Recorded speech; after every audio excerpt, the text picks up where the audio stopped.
দেখো, মনোজিতের লম্বা হাত, ওর প্রভাব ছিল যথেষ্ট। Monojit is in my heart. আজকে 2.5 মাস হয়ে গেল, এখনো কলেজ ক্যাম্পাস থেকে কিন্তু তার লেখাটা মুছে যায়নি। 1 নম্বর। 2 নম্বর হচ্ছে যে ডিএনএ পরীক্ষায় এটা প্রমাণিত যে ধর্ষণের কাণ্ডে ওর ডিএনএটা ম্যাচ করেছে।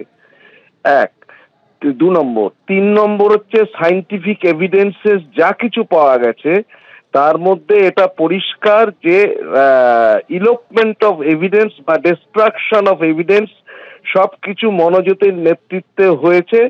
এবং তার মাথায় যে আঘাত লেগেছিল, তার উপর যে টর্চার হয়েছিল, তাকে যে ইনহেলার দেওয়া হয়েছিল সেই ইনহেলার সরিয়ে ফেলা হয়েছে, তাকে হাসপাতালে নিয়ে যায়নি।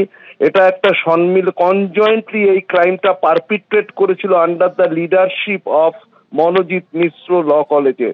সুতরাং আমার দৃঢ় বিশ্বাস যে চার্জশিট দেওয়ার পরে আবার সাপ্লিমেন্টারি চার্জশিটও পড়বে এবং এর সাথে সাথে ট্রায়াল কিন্তু এক্সপিডিশাসলি হবে এবং ট্রায়ালটা কিন্তু আমার মনে হচ্ছে it will end in conviction.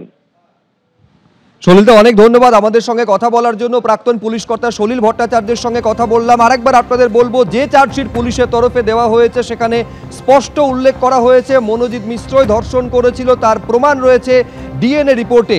অর্থাৎ ডিএনএর যে রিপোর্ট সামনে এসেছে তাতে এই যে অভিযোগ তার সত্যতা প্রতিষ্ঠা করা গিয়েছে বলে পুলিশের দেওয়া চার্জশিটে উল্লেখ করা হয়েছে। শুধু তাই নয়, প্রমাণ লোপাট করতে ইনহেলারের বাক্স সরিয়ে দেওয়া হয়েছিল, হকি স্টিক দিয়ে নির্যাতিতাকে মারার চেষ্টা পর্যন্ত হয়েছিল, একাধিক ভিডিও পর্যন্ত ডিলিট করে দেওয়া হয়। আবির, এইটা তো রাজনৈতিক দিক থেকে বারে বারে অভিযোগ তোলা হয়েছিল যে রাজনৈতিকভাবে কতটা প্রভাবশালী ছিল, যার জন্য বারবার অপরাধ করার পরেও কার্যত পার পেয়ে গিয়েছে মনোজিৎ মিশ্র। আজকে যে চার্জশিটের যা যা রয়েছে তুমি উল্লেখ করছো, তার ইঙ্গিতটাও তো রয়েছে, সেদিকেও তো ইঙ্গিত করেছে পুলিশের তদন্ত, তার কারণ প্রভাবশালী মনোজিৎ আরেকবার বলা হয়েছে। দেখো, একেবারে, এবং সেখানে স্পষ্টত বলা হয়েছে যে লম্বা হাত, তাই তার প্রভাব ছিল। এবং সেখানে উল্লেখ করা হয়েছে এটাও যে শুধুমাত্র স্টুডেন্টদেরই নয়, সেখানে বেশ কিছু স্টাফ, এই কলেজের সাধারণ একজন অস্থায়ী স্টাফ হয়েও তার প্রভাব এতটাই ছিল যে স্টুডেন্ট সহ অন্যান্য স্টাফ তাদের ওপরে তাদেরকে হুমকি, তাদেরকে মারধর এবং এই সমস্ত কিছু করে একটা ভয়ের বাতাবরণ সে তৈরি করেছিল। চার্জশিটে সেটাও উল্লেখ করা হয়েছে যে একাধিক অভিযোগ, সেখানে শ্লীলতাহানি থেকে আরম্ভ করে হুমকি এবং ভয় দেখানো একাধিক অভিযোগ তার নামে রয়েছে এবং সেই বিষয়গুলোও পুলিশের নজরে রয়েছে, এমনটাও কিন্তু সেখানে উল্লেখ করা হয়েছে। মনোজিতের যে প্রভাব এবং মনোজিৎ যে ঘটনা ঘটিয়েছে সেটা যে পরিকল্পনা করে ছত্রে ছত্রে চার্জশিটে কিন্তু তারই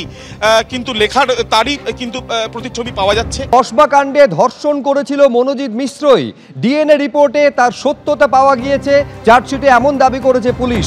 ইতিমধ্যে যে চার্জশিট জমা দেওয়া হয়েছে সেখানে এই দাবি পুলিশের তরফে করা হয়েছে। আরো দাবি করা হয়েছে চার্জশিটে যে নির্যাতিতা অসুস্থ জানা সত্ত্বেও হাসপাতালে নিয়ে যাওয়া হয়নি, মাথায় আঘাত থাকলেও নির্যাতিতাকে হাসপাতালে নিয়ে যাওয়া হয়নি, এমনকি ইনহেলার বক্স সরিয়ে রাখা হয়েছিল।